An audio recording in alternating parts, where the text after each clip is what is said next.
Les mercredis de l'Anthropocène. Chaque semaine, Chaque mercredi, un plateau radio pour débattre des mondes urbains anthropocènes. un rendez-vous pour mieux comprendre les enjeux des mondes urbains anthropocènes. Produit par l'École urbaine de Lyon. Et vous êtes toujours bien installés sur Radio Anthropocène et au programme pour cette dernière heure d'émission, pour ce nouveau mercredi de l'Anthropocène, nous allons discuter adaptation et pour cela nous avons le plaisir d'échanger avec Éric Brun et Robert Bellini. Alors bonsoir Éric Brun. Bonsoir. Et alors merci d'être avec nous et je vous salue également Robert Bellini. Bonsoir.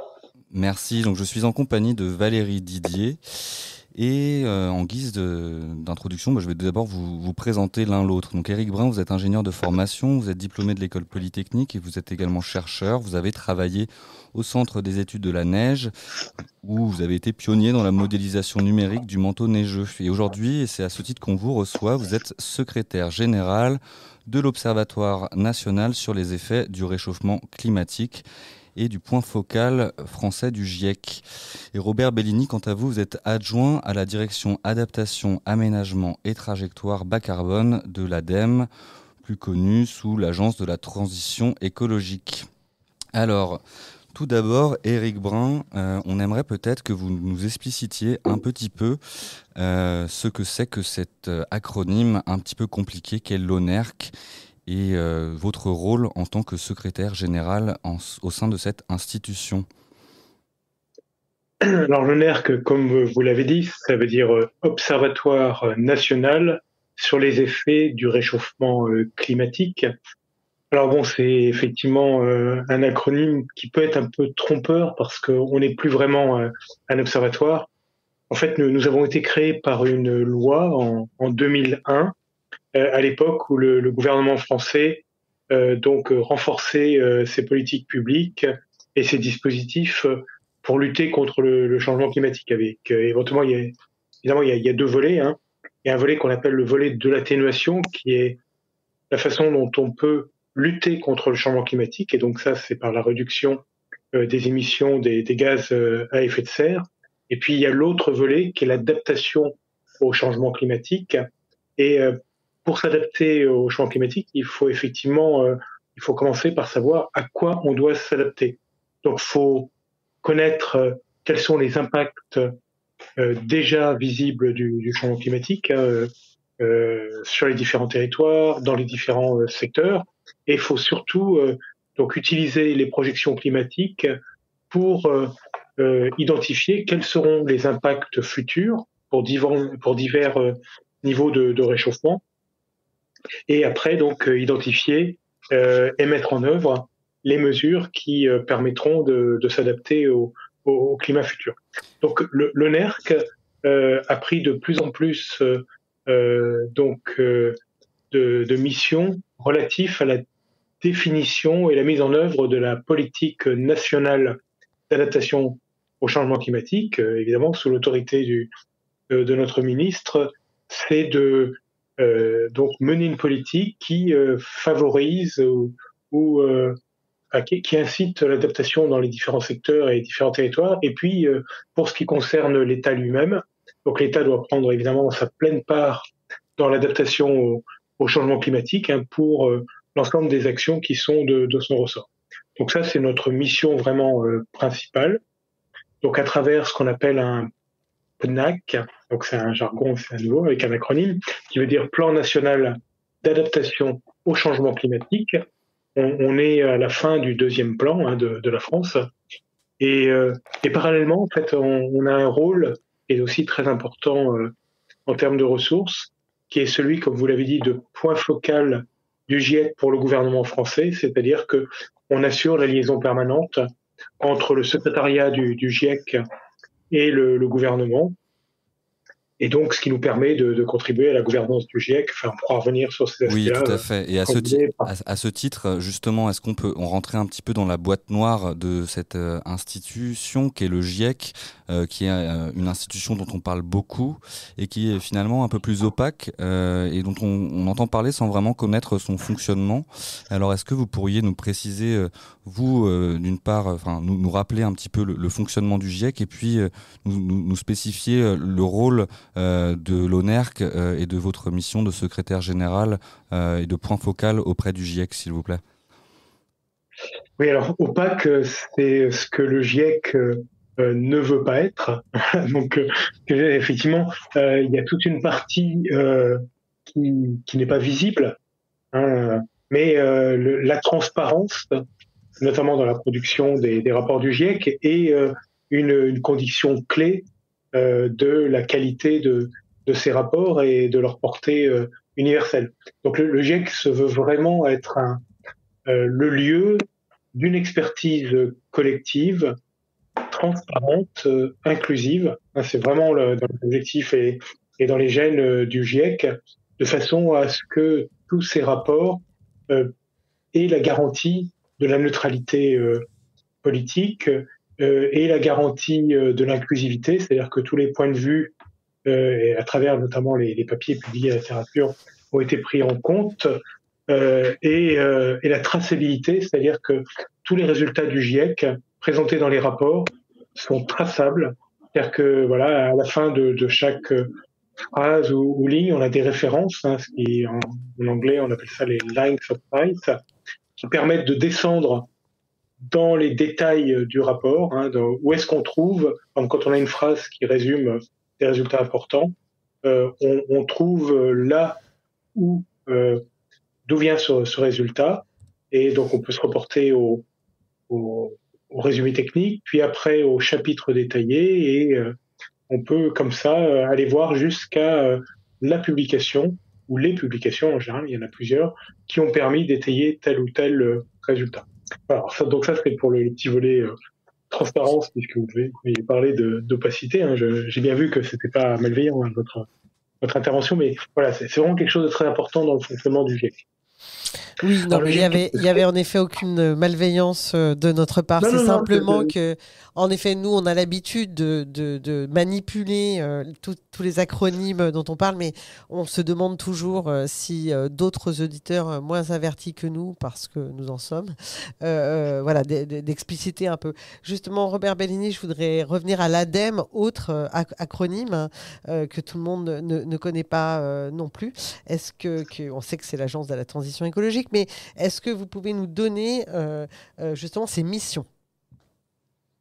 Oui, alors l'ADEME, c'était l'acronyme de l'Agence de l'environnement et de la maîtrise de l'énergie initialement, et puis notamment avec la loi pour la transition énergétique et la croissance verte, la LTCV, le terme de transition est apparu, a été de plus en plus utilisé, et c'est pour ça que nous sommes appelés Agence de la transition écologique. On a globalement 3 types de missions.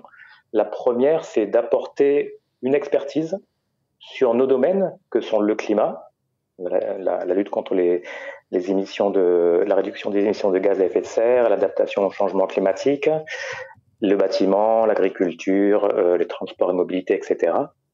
D'apporter une expertise, notamment pour les ministères, mais également pour les collectivités territoriales, les villes, les communes ou les entreprises. Première mission. Ok, mission, super. C'est l'expertise. D'accord. Deuxième mission, on est un opérateur public, et donc on accompagne également la mise en place des politiques publiques. Je prends un exemple peut-être, ça sera peut-être plus parlant. Vous savez que les entreprises, les grandes entreprises et les collectivités d'une certaine taille doivent déclarer leur bilan d'émissions de gaz à effet de serre. Et pour cela, on met à disposition combien émet un déplacement en voiture, combien émet l'achat de tel ou tel produit, via une base de données qui s'appelle la base carbone, et donc qui est gérée chez nous. Et ça aide à la mise en place des politiques publiques. C'est un exemple concret de mise en place de politiques publiques. Et troisième mission, donc on est peut-être connu aussi pour cette troisième mission, c'est l'accompagnement des collectivités territoriales et des entreprises pour mettre en œuvre des projets. Donc à la fois un accompagnement technique, parfois de la formation, mais aussi du financement de projets, principalement des collectivités territoriales et des entreprises. Et alors, on le comprend, Monsieur Bellini, Robert Bellini, on le voit, l'ADEME est un petit peu le bras armé de l'État qui permet de mettre en place justement ces politiques publiques liées à l'adaptation et à la transition écologique.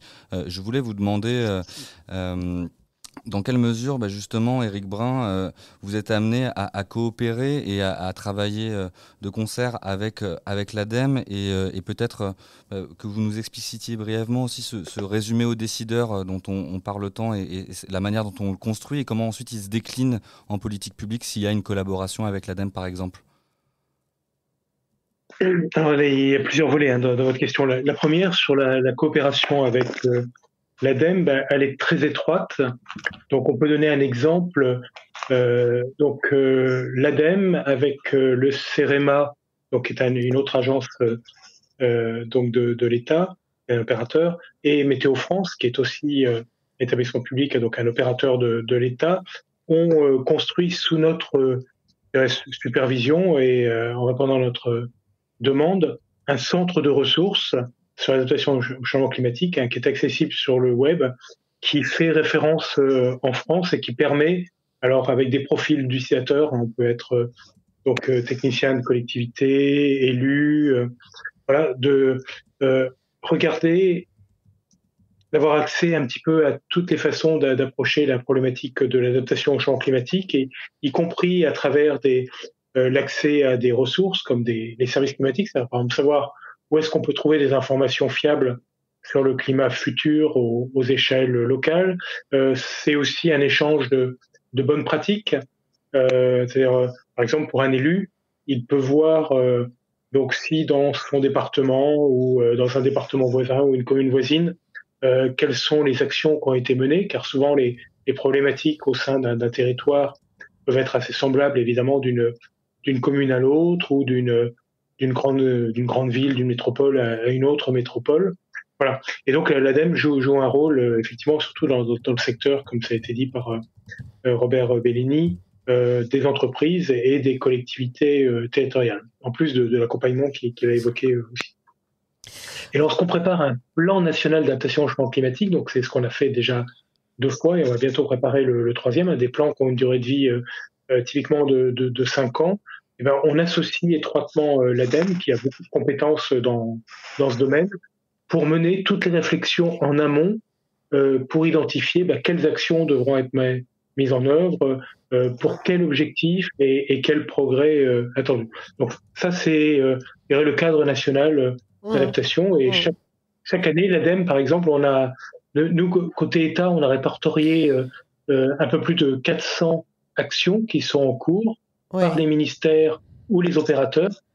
Et donc, l'ADEME porte un nombre assez important de ces actions, et chaque année dit qu'est-ce qu'ils vont mener, qu'est-ce qu'ils ont atteint comme objectif et combien de budget y a été consacré. Oui, on voit tout le sérieux avec lequel vous travaillez les uns et les autres et on s'en réjouit. Moi, ce qui m'interroge, c'est, on va dire que le citoyen de base européen, par exemple, prenons celui qui nous ressemble le plus, depuis l'été 22, par exemple, prenons ce temps-là, puisque nous sommes aujourd'hui le premier jour de l'été 23, donc on ne sait pas comment les choses vont se passer. Bref, tous les jours, y compris dans la presse nationale généraliste, tous les jours, il voit arriver sur sa table des données scientifiques, des catastrophes plus ou moins importantes, mais en tout cas des transformations et une accélération des transformations à l'œuvre. Et puis, il y a un mois tout pile, le 21 mai, notre ministre de la Transition écologique déclarait: nous devons préparer notre pays à une évolution des températures à plus 2, plus 4 d'ici 2100. Et voilà. Et moi, je voulais interroger avec vous la crédibilité de ces 2 scénarios, parce qu'on sait que c'est compliqué, ces histoires de plus 2, plus 4, ou plus 6, plus 7. Enfin bon, par rapport à ce que vous, qui avez la tête dans les données, que ce soit au GIEC, bien sûr, ou à l'ADEME, voilà, ces deux données, d'abord, est-ce que ça vous paraît crédible? Est-ce que c'est un scénario optimiste, un scénario pessimiste? Est-ce que c'est un scénario médian? Et voilà, déjà, abordons déjà cette chose-là, les chiffres et puis ce que ça veut dire derrière. Donc l'un ou l'autre, comme vous voulez. Alors, je pense qu'il faut intervenir parce que l'initiative dont vous avez parlé, qui est portée par le ministre Christophe Béchu depuis plusieurs mois, une initiative extrêmement importante et donc que nous instruisons le compte de notre ministre. Hein. Et cette démarche, alors elle répond à... Alors déjà, quel est le but, hein? Aujourd'hui, donc l'État dit... et il faut s'adapter au climat futur. Bon, ça c'est une évidence pour tout le monde, hein, puisque le climat a déjà évolué, il va continuer à évoluer quoi qu'on fasse, hein, jusqu'à un certain point. Je vais revenir sur les chiffres. Et si on ne s'y prépare pas, la catastrophe, c'est-à-dire que les impacts de ces changements climatiques seront encore bien plus forts que si on s'y adapte. Donc, la politique de lutte contre le changement climatique, c'est à la fois tout faire pour réduire les émissions de gaz carbonique et limiter le réchauffement, mais c'est aussi tout faire pour s'adapter à la part de réchauffement qui ne pourra pas être évitée. Alors, il y a plein de raisons pour lesquelles c'est pas évité. C'est un parallèle entre s'adapter, puisque ce n'est plus possible de faire autrement que de s'adapter à quelque chose qui est là et qui arrive, et en même temps, il y a parallèlement, j'imagine, des stratégies d'atténuation sur des pas de temps qui sont un peu plus lointains. Alors, la politique de réduction des émissions de gaz à effet de serre en France et qui se fait de manière coordonnée par l'Union européenne, c'est une politique qui a commencé il y a déjà de nombreuses années, qui s'est traduit, donc la France avec l'Union européenne donc avait signé le protocole de Kyoto. Il faut savoir que on est le seul groupe de pays je dirais, qui représente une population et une économie importante, qui a réduit de manière très significative les émissions de gaz à effet de serre, hein, puisque on est à plus de 20% de baisse des émissions de gaz à effet de serre en France et en Europe par rapport à ce qu'il y avait en 1990. Alors, il y a une partie qui est due à la désindustrialisation, le fait qu'on importe des produits et que les émissions de gaz carbonique qui correspondent à la fabrication de ces produits sont imputées à des pays qui l'ont produit, par exemple la Chine, mais même en tenant compte de ce qu'on appelle l'empreinte carbone, on a réduit de manière sensible nos émissions de gaz à effet de serre. Et l'Union européenne, donc, et la France évidemment est solidaire et prendra sa part, donc est dans le paquet qu'on appelle Fit for 55 pour réduire d'ici 2030 les émissions de gaz carbonique, non plus à 20% comme on est aujourd'hui, mais à 55%. Voilà, donc ça, c'est la politique d'atténuation. Donc, l'Europe, elle est vraiment sur une trajectoire qui, si tous les pays du monde faisaient comme l'Europe, on arriverait à contenir le réchauffement climatique à 1,5 degré. Le problème géopolitique, c'est que les émissions de la France, ça représente à peu près 1% des émissions mondiales. Donc, si on les si on les divisait par 2, ça veut dire que on ne baisserait que de 0,5% les émissions mondiales. Donc, c'est vraiment un effort collectif qui doit être fait. Et cet effort, il est très dur pour de nombreux pays, parce que si on prend les grands pays en développement, ou qui sont plutôt dire en transition, comme l'Inde, la Chine, le Brésil, des grands pays africains comme le Niger, etc., ils disent, nous, on a besoin d'avoir recours aux énergies fossiles pour nous développer et éradiquer la pauvreté. Et à ce titre, Éric Brun, on le sait, les accords de Paris en 2015, dont la France est signatrice et a même été l'hôte, prévoyaient un réchauffement moyen de 1,5 degré pour 2050, objectif qui a déjà été revu à la hausse eu égard aux données scientifiques actuelles. On prévoit maintenant 2 degrés. D'ici les 5 prochaines années, avec le phénomène El Niño, on est même confronté à un risque de dépasser ces 1,5 degrés dès les prochaines années. Et dans le même temps, on le sait, en dépit de ces objectifs ambitieux de la part de l'Union européenne, l'État français a été condamné pour inaction climatique par ses propres tribunaux. Donc, qu'en est-il finalement de ces ambitions françaises et de la capacité qu'a l'État aujourd'hui et le gouvernement de conduire une politique à la hauteur de l'urgence écologique? Alors, je vais revenir. D'abord, l'accord de Paris n'a pas été revu à la hausse. Hein. L'objectif qu'on appelle le long-term global goal de température de l'accord de Paris, donc l'objectif de long terme il précise pas l'échéance, mais pour tout le monde, c'est la fin du siècle, c'est de limiter le réchauffement. Le terme, c'est bien en dessous de 2 degrés, réchauffement mondial, par rapport à l'ère pré-industrielle, et de poursuivre les efforts pour le limiter à 1,5 degré.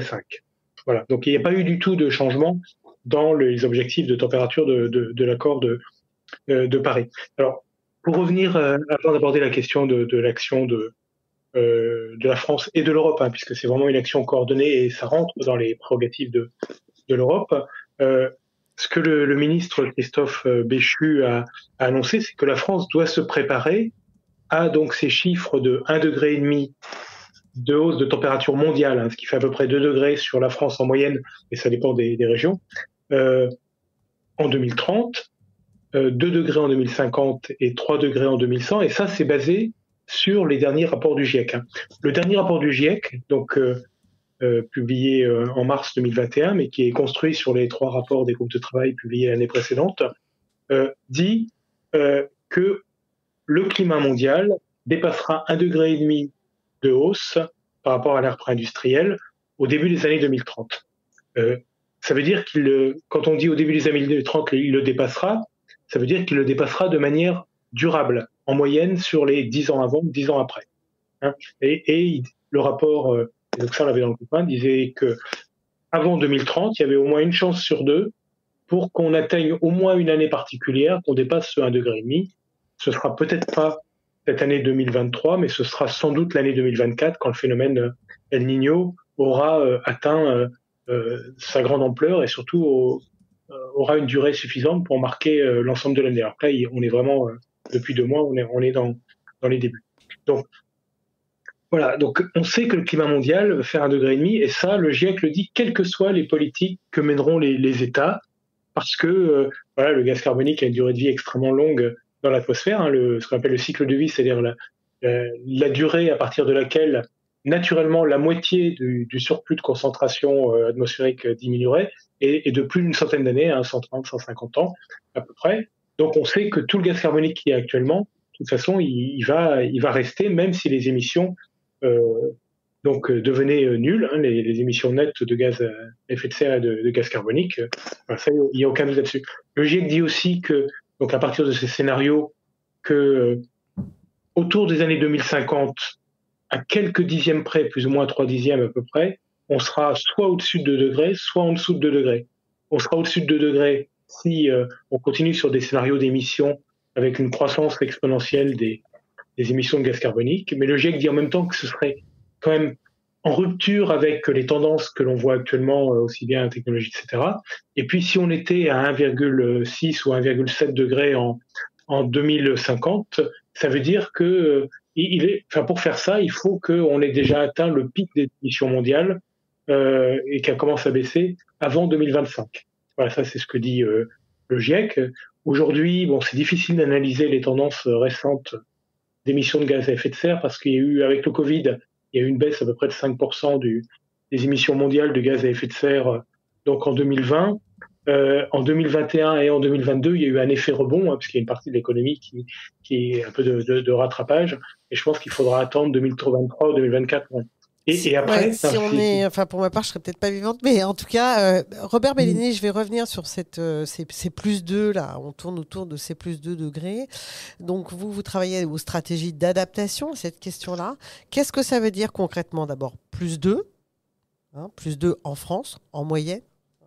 Et donc, quelles sont les stratégies que vous imaginez pour parer à cette augmentation-là, en termes d'habitabilité, bien sûr, hein.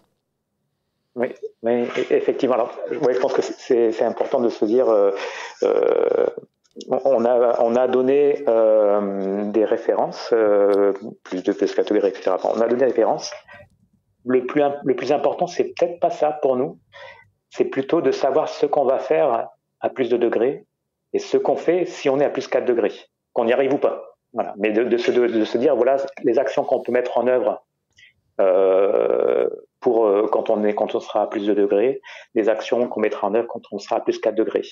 Et ça, c'est pour nous la posture adaptative, la posture d'adaptation. Parce qu'on se met dans l'anticipation de différents scénarios possibles qu'on va déclencher en fonction de la trajectoire réelle qu'on constatera, la trajectoire réelle qui dépendra de beaucoup de choses, qui dépendra d'aspects un peu physiques, géopolitiques, de ce qui va se passer également en termes socio-économiques sur le terrain. Alors justement, qu'est-ce qui a été déclenché Qu'est-ce qui a été déclenché justement maintenant avec, puisqu'à chaque fois les chiffres se réactualisent, on va dire à 2050, c'est-à-dire demain, c'est une génération, c'est rien du tout.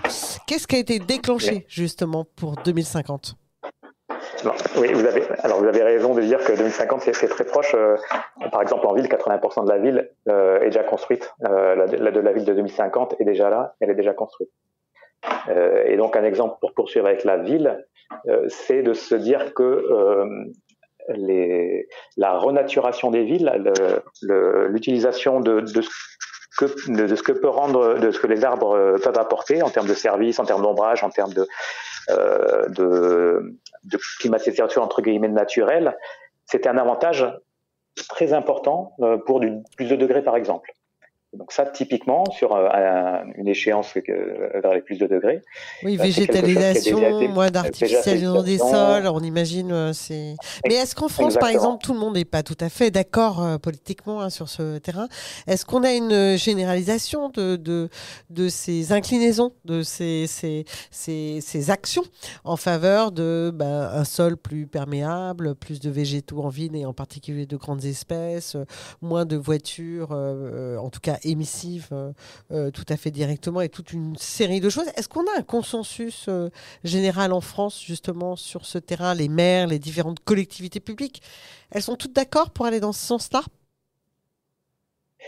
En tout cas, les collectivités reconnaissent qu'il faut s'adapter et une bonne partie des collectivités mettent dans leur plan climat des actions qui vont dans ce sens.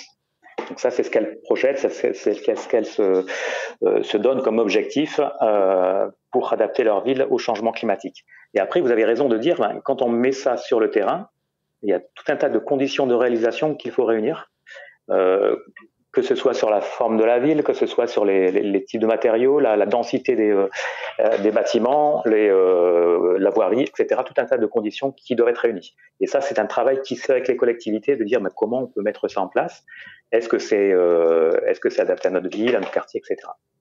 Et c'est un travail qu'on mène actuellement avec tout un tas de partenaires dans le cadre d'un projet qu'on mène ensemble. Ça s'appelle le projet Artisan, parce que y a cette notion de dire on essaie de démontrer, on essaie d'avancer ensemble sur ces solutions de renaturation en ville.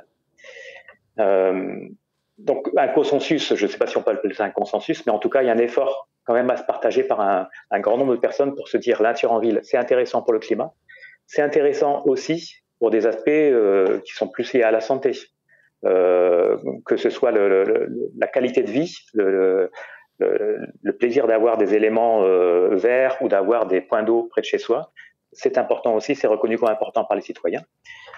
Mais également, on peut avoir également une meilleure qualité de l'air. Donc, on a tout un tas de bénéfices qui intéressent également les collectivités. Sans parler du bénéfice économique. Dans les actions qu'on commence à mesurer, on voit que l'investissement n'est pas forcément très important sur ces solutions-là par rapport aux bénéfices qu'elles peuvent apporter. Par contre, il faut tenir la durée, c'est-à-dire qu'il faut prévoir la maintenance, prévoir la taille des arbres, il faut prévoir éventuellement le bon apport d'eau et donc des systèmes hydrauliques qui soient adaptés. Voilà, il y a tout un tas de conditions de maintenance à prévoir tout au long de la vie. Oui, on comprend qu'il y a toutes les interrelations. D'ailleurs, on pourrait rajouter aussi la question agricole, puisque il y a des villes, mais les villes ont besoin d'être nourries, puisqu'il y a des habitants. Et donc, il y a toute la question, effectivement, de la production agricole, de l'acheminement, de la qualité de sa production. Vous avez parlé de santé globale tout à l'heure, vous avez évoqué un peu ce sujet, la qualité de l'air, la qualité de ce qu'on mange, etc. Et donc, en effet, c'est extrêmement large et le chantier est énorme. Et je voulais revenir peut-être avec vous, Éric Brun, sur la question du pas de temps et de l'horizon temporel. Vous nous avez parlé tout à l'heure brièvement, vous avez fait allusion à cette question des émissions et de leur concentration. Parce qu'en fait, si on s'attaque à la question de l'adaptation, il faut comprendre que les émissions d'aujourd'hui ont des effets et auront des effets d'ici 20 à 30 ans et que le carbone est stocké dans l'atmosphère sur une période de 130 ans. C'est ça que vous nous avez expliqué, c'est bien ça? Plus que ça, en fait, il est stocké sur une durée, enfin, on faisait purement mathématiquement, on va dire infinie, mais parce que en fait, c'est divisé par 2 tous les 130 ou 150 ans. Très bien. Donc,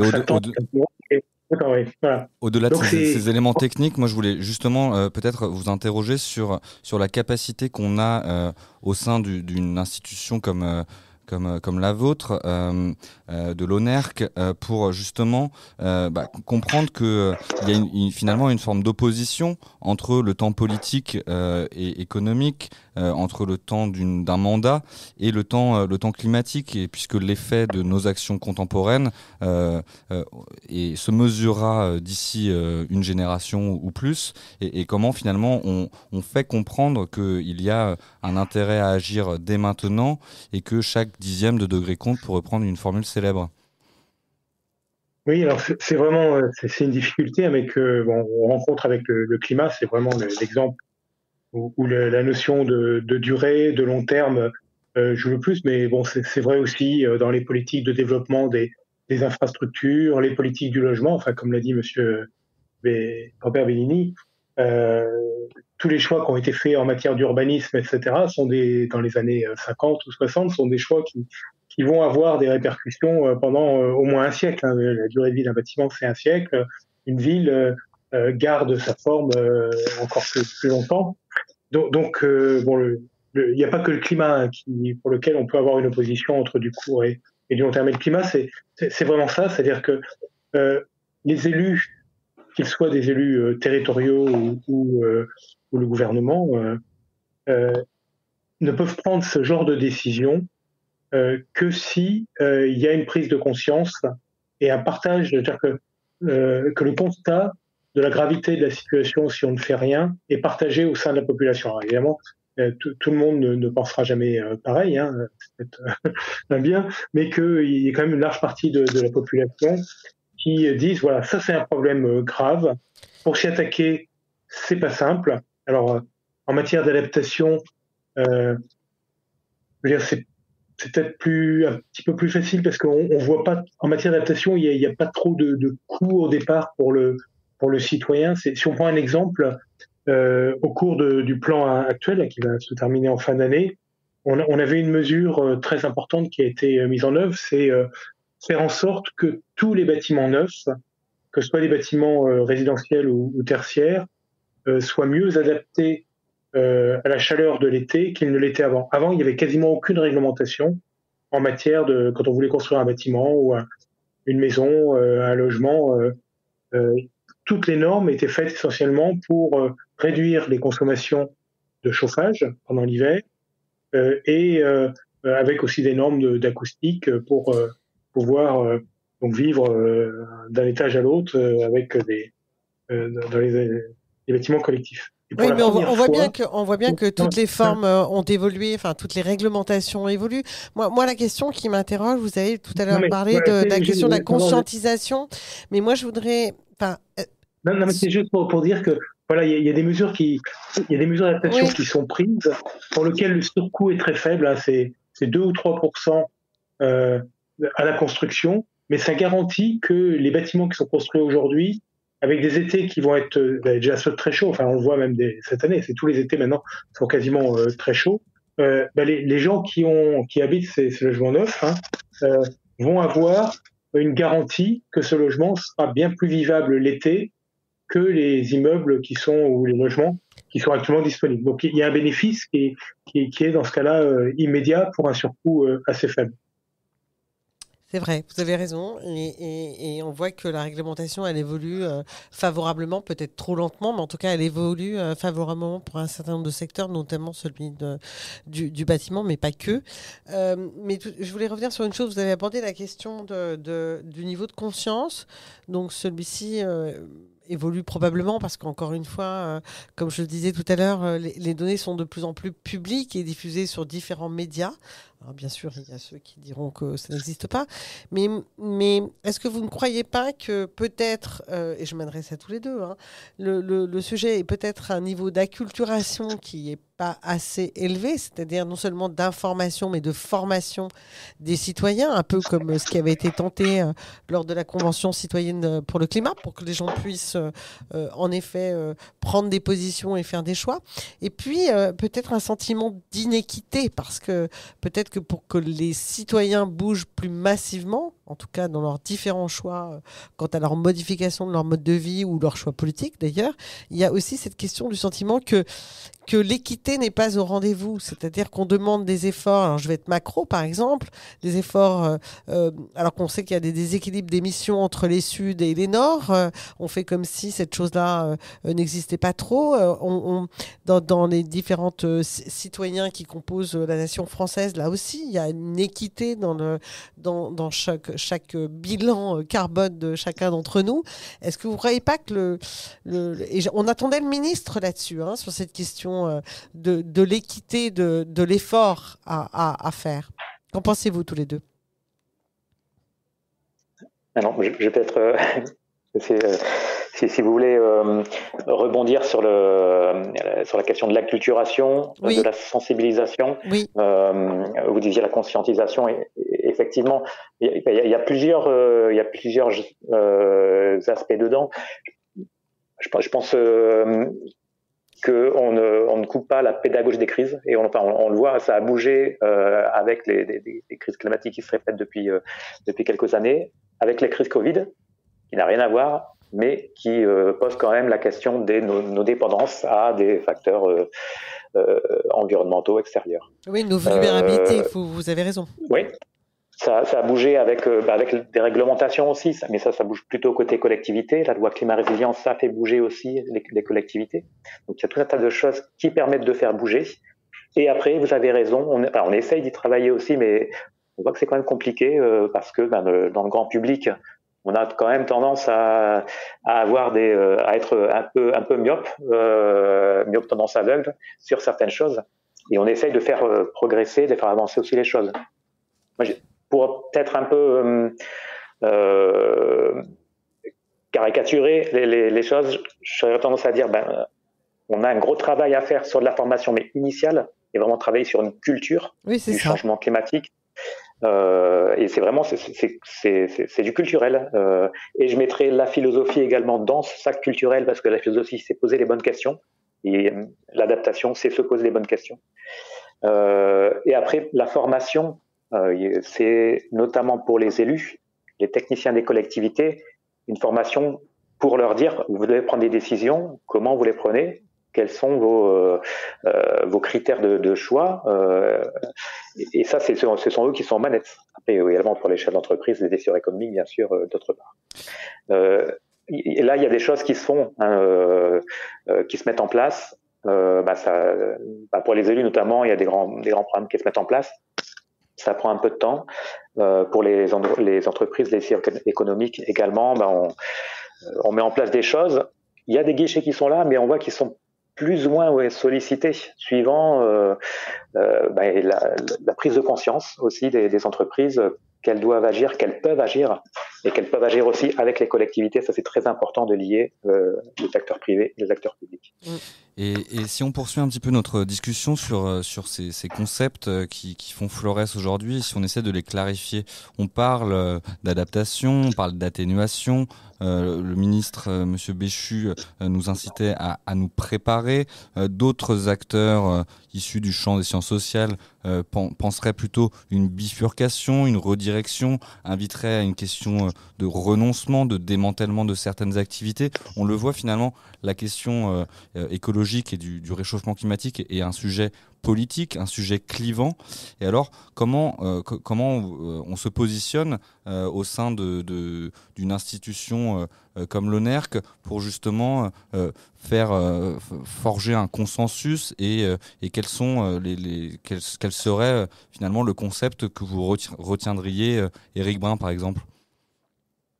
Alors le consensus sur le changement climatique, ça faisait partie un peu des missions originelles de l'ONER, qui était d'assurer une communication donc pour la société dans son ensemble sur ce qu'était le changement climatique, comment on pouvait lutter contre le réchauffement et puis comment on pouvait s'adapter. Donc on a développé, c'était la première exposition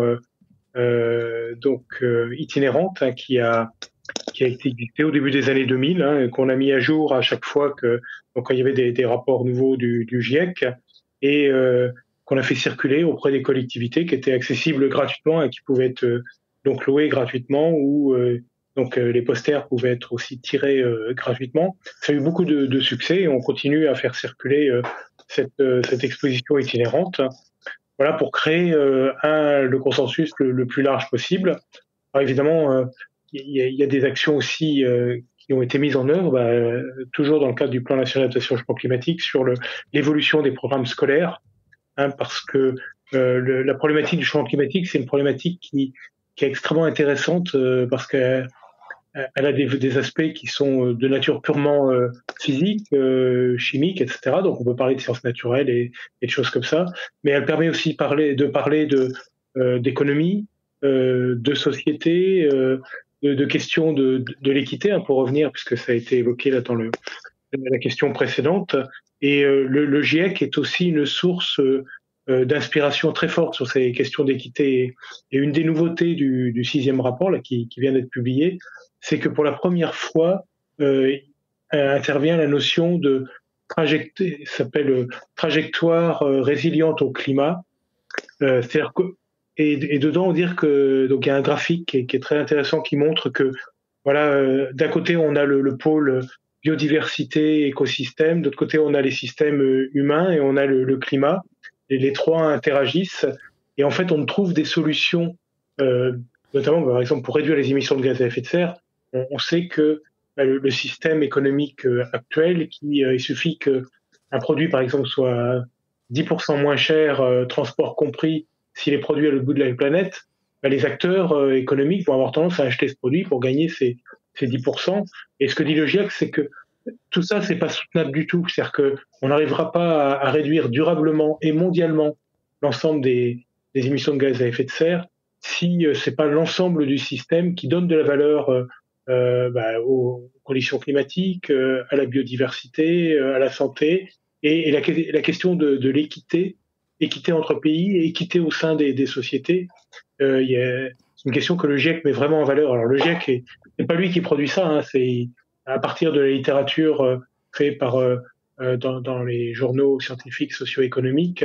Donc il puise de nombreux résultats qui montrent que c'est ce qu'on appelle en anglais enabling factor, c'est vraiment quelque chose qui est presque obligatoire si on veut progresser dans la lutte contre le changement climatique. Et justement, justement ouais. Éric Brun, au sujet de cette nécessaire acculturation de l'ensemble des acteurs en présence sur le territoire français et à l'échelle internationale, je voulais peut-être poursuivre la discussion avec vous, Robert Bellini, sur la manière qu'on peut avoir d'opérer une conduite du changement et la manière qu'on peut avoir de penser l'adaptation et la préparation des sociétés, quand on voit qu'encore aujourd'hui l'écologie peut être considérée comme punitive, que certains alertent du risque d'une sobriété punitive, alors qu'on pourrait présumer que la punition, ça peut être de vivre dans un monde à plus 4 degrés. Donc comment concrètement, et est-ce que c'est l'une de vos missions au sein de l'ADEME, comment concrètement on réussit, on parvient à construire de l'acceptabilité sociale au sujet de ces enjeux écologiques ? Alors oui, ça rentre dans dans nos missions. Nous on apporte de l'expertise, on essaie de mettre en œuvre, et pour tout ça, il faut qu'on puisse trouver les bonnes conditions de réalisation. Et les bonnes conditions de réalisation, c'est d'avoir une appropriation. Alors le terme acceptabilité, il a plusieurs connotations. Ça peut être une appropriation aussi par les citoyens de changement assez profond dans nos modes de se déplacer, nos modes de consommer, etc. Ça, on le fait par des expérimentations. Alors, il y a des choses qui peuvent être massifiées dans le sens où c'est vraiment diffusé à un très grand nombre. Vous pensez à un exemple, quoi? c'est le guichet. Oui, voilà, le guichet pour France Rénov, hein, pour faire de la rénovation thermique, pour isoler son bâtiment, changer les fenêtres, etc. Si je ne m'abuse, ce guichet, il a été très, très sous-sollicité. L'année passée, je ne me rappelle plus des chiffres exacts, mais il faudrait que, si jamais on voulait rénover l'ensemble des bâtiments français comme on devrait pouvoir espérer le faire, on n'est pas aujourd'hui à la hauteur. Et comment on fait justement pour communiquer et faire connaître et engager ces rénovations thermiques des bâtiments? Oui, effectivement. On essaie d'une part de simplifier le dispositif parce que vous savez que ça reste encore parfois un peu compliqué. Donc il y a des personnes qui sont là, qui expliquent. Moi, j'ai fait l'expérience pour moi-même. J'ai appelé, je me dis voilà, j'ai fait telle situation, il faudrait rénover. Et il y a une personne qui a été très bien. Alors je fais celui qui ne se connaissait rien du tout, et qui m'a bien expliqué, qui m'a pris par la main, etc. Donc il y a le fait d'avoir un guichet unique et des personnes qui sont là pour vraiment vous accompagner. Ça se met en place. C'est encore des choses qui demandent à être bien communiquées, bien portées également par les collectivités, par les différents niveaux de collectivités, donc la ville, le département, la région, tout ça, tout le monde peut communiquer là-dessus, sur ces dispositifs-là, et dire que ça existe et qu'on peut y avoir recours tout un chacun. Et après, à côté de ça, on essaye de porter des expérimentations qui sont un peu plus ambitieuses, qui vont un peu plus loin et qui démontrent également que on peut mettre en place des choses sur de la sobriété, sur des déplacements doux, déplacements actifs, qui apportent beaucoup de bénéfices, qui sont très bien. Quand on s'y met, quand on fait l'effort d'y s'y mettre, on voit tout de suite des bénéfices. Et ça, on essaye de mettre en place des expérimentations pour démontrer. C'est vraiment ce caractère un peu démonstratif qui, on l'espère, pourra également faire percoler ces thématiques d'atténuation et d'adaptation au changement climatique. Avant qu'on entre dans notre dernier quart d'heure, justement, peut-être pour aborder, focuser sur un certain nombre de stratégies que les uns et les autres. Moi, j'ai une question toute simple, Robert Bellini et Éric Princk. Vous êtes des acteurs sentinelles, ce que nous, on appelle des sentinelles, parce que vous êtes vraiment à la fois informés, au cœur des données dans cette réflexion. Est-ce que vous avez peur pour vos enfants avec ce scénario à +4 ? Alors peur, c'est pas le mot. Moi, je suis assez âgé. J'ai quelques semaines de ma retraite, donc mes enfants sont déjà. Alors vos petits enfants. Assez grands. J'ai des petits enfants. Oui. Alors il y a plusieurs types de peurs. Alors il y a des peurs par rapport à ce qu'on a connu. Donc moi, j'ai vécu à Grenoble très longtemps. J'ai fait beaucoup de montagnes et j'ai vu, alors que le changement climatique était encore peu prononcé, beaucoup moins rapide qu'il n'est aujourd'hui. J'ai vu disparaître progressivement beaucoup de choses, la montagne se transformer. On le voit énormément à travers les glaciers qui changent énormément. Et la montagne l'été n'a plus du tout, à Chamonix par exemple, la beauté qu'elle avait il y a une quarantaine d'années. Donc bon, voilà, ça a un impact psychologique assez important. Pour beaucoup de gens, ça ne veut pas dire grand-chose parce que c'est pas leur passion. Il y en a d'autres qui vont trouver dans la mer le fait que les érosions côtières, des terres qui disparaissent. Ça, c'est voilà. Ou alors un Bourgogne qu'on n'aura plus. Je crois qu'on a tous. Voilà. Ça peut être le Bourgogne. Ça peut être aussi. Donc moi, dans mon enfance, je n'ai aucun souvenir de craindre l'été. Par exemple, c'était pas du tout.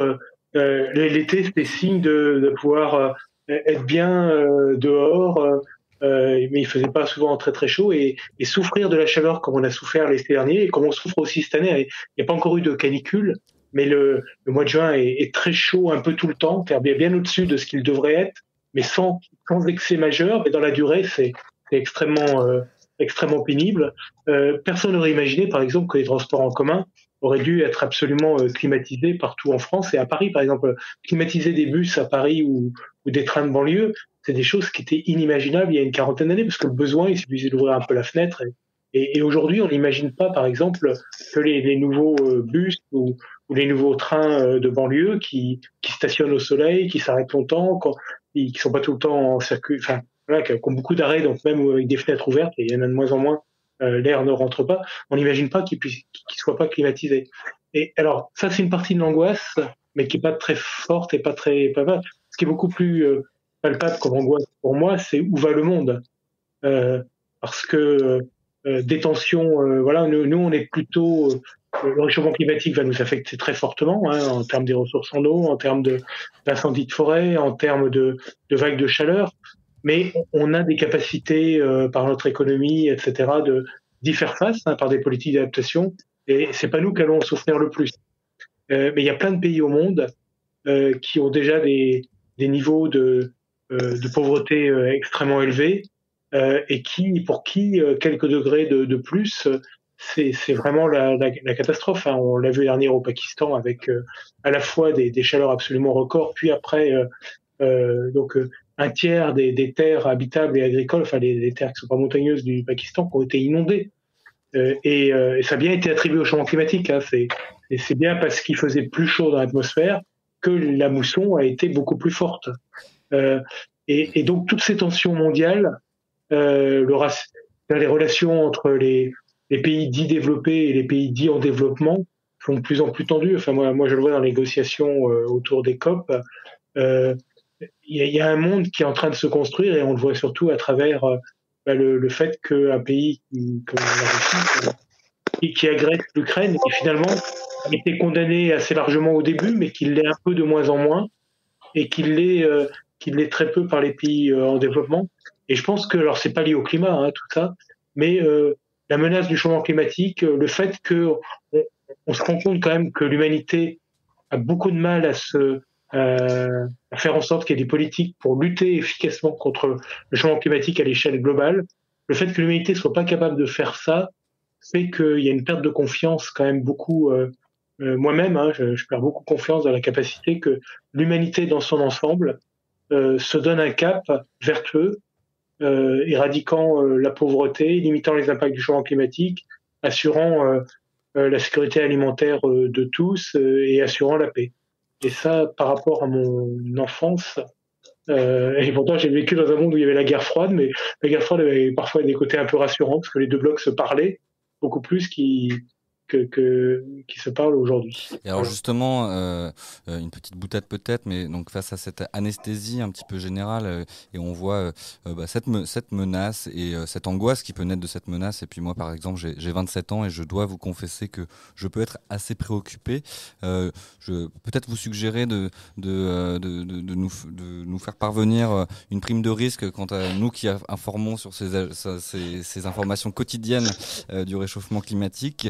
Et au-delà de cette boutade, je voulais vous interroger justement sur les instruments et les stratégies à mettre en œuvre, et peut-être revenir sur les instruments justement sur la question démocratique liée à la question écologique, et sur les outils que, comme a pu être le cas de la Convention citoyenne pour le climat.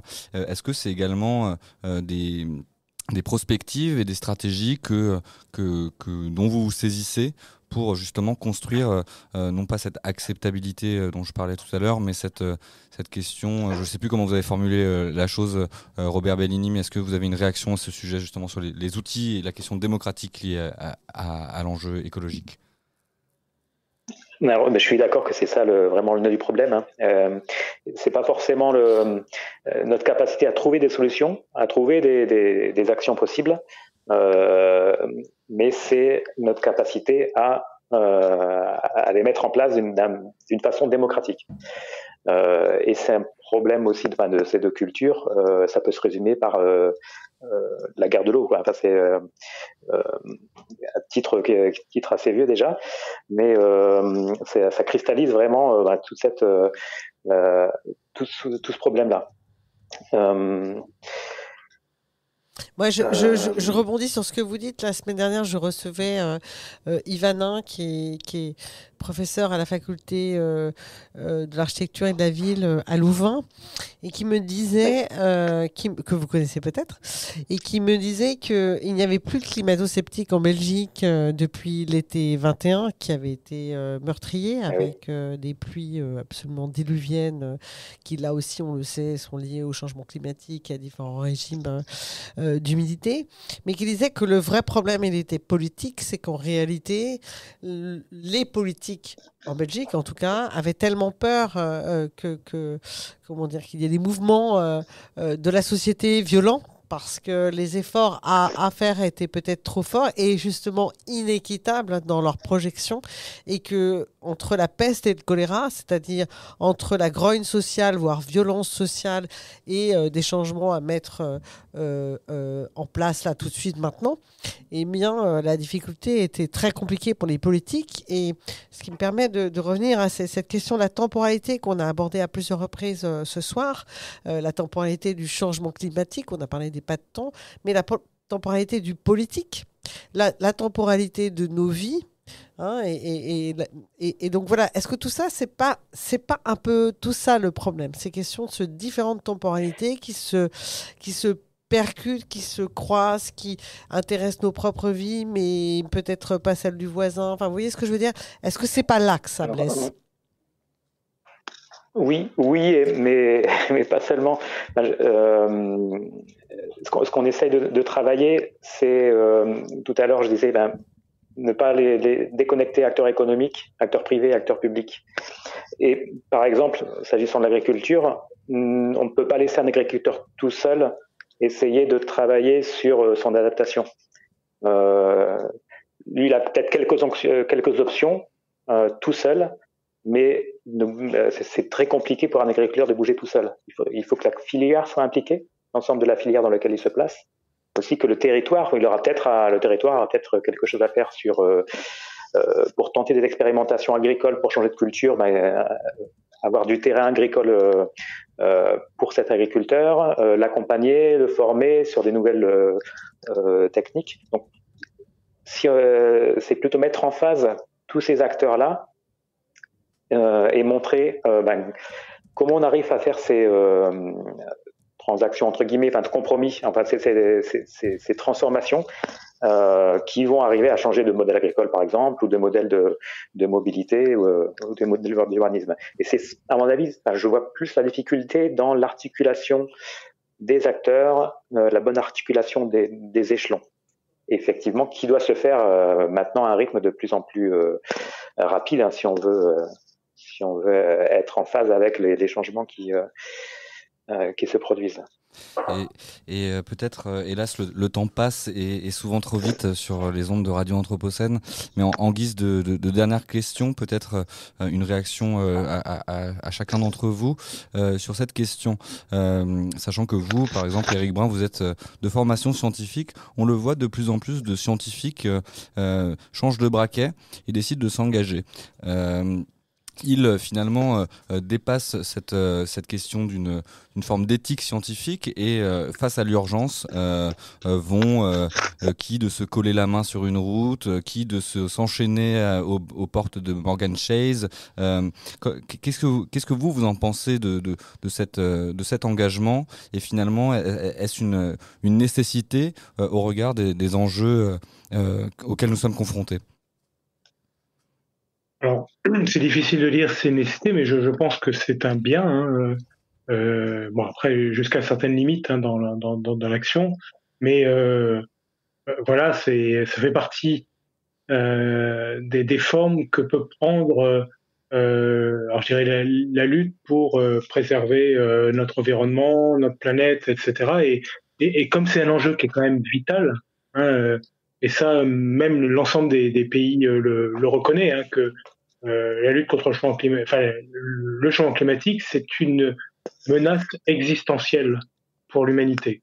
Pas pour la planète, parce que elle sortira, mais pour l'humanité telle qu'on la connaît. Oui, pour notre espèce. Oui, voilà. Pour l'humanité, je veux dire, parce que notre espèce disparaîtra peut-être pas.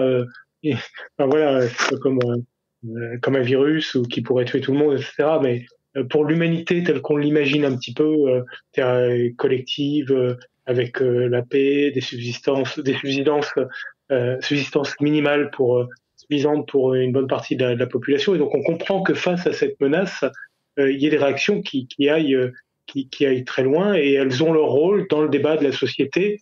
Voilà, moi je suis, comme vous l'avez dit, scientifique. J'ai choisi au crépuscule de ma carrière scientifique finalement de rejoindre l'administration, parce que j'ai pensé que là c'était peut-être là que j'étais le plus efficace pour contribuer aux politiques publiques. Mais chacun fait ses choix, et moi je respecte tout à fait. Bon, évidemment jusqu'à une certaine limite dans l'action, mais y compris en allant assez loin.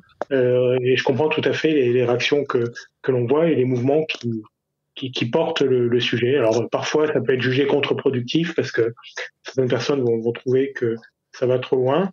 C'est toujours dur de mesurer. Je ne sais pas si les sociologues mesurent vraiment si l'impact global est plutôt aide à l'acculturation de la question du changement climatique ou pas. Ça, je saurais pas dire. Merci. Et bien écoutez, ça sera peut-être le mot de la fin. On le voit, la question climatique nous engage. Peut-être que ça sera au-delà des scientifiques finalement, également aux fonctionnaires de sortir peut-être d'une forme de devoir de réserve, et l'avenir nous le dira. En tout cas, on tenait vraiment à vous remercier tous les deux. À vous remercier chaleureusement pour votre participation. On espère que vous avez passé un bon moment autant que possible sur les ondes de Radio Anthropocène. Et puis nous de notre côté, l'émission de la journée touche à sa fin, et puis la saison quasiment à sa fin. On aura le plaisir de voyager jusqu'à Arles pour les rencontres de la photographie. Ça sera le terme de cette saison. Je remercie également chaleureusement Valérie Didier pour l'animation, la co-animation de cette émission, c'est toujours un plaisir, Valérie.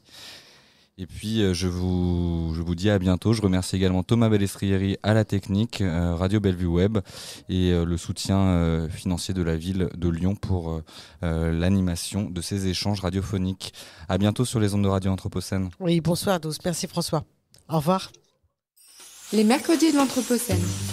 Chaque semaine, Chaque mercredi, un plateau radio pour débattre des mondes urbains anthropocènes. un rendez-vous pour mieux comprendre les enjeux des mondes urbains anthropocènes. Produit par l'École urbaine de Lyon.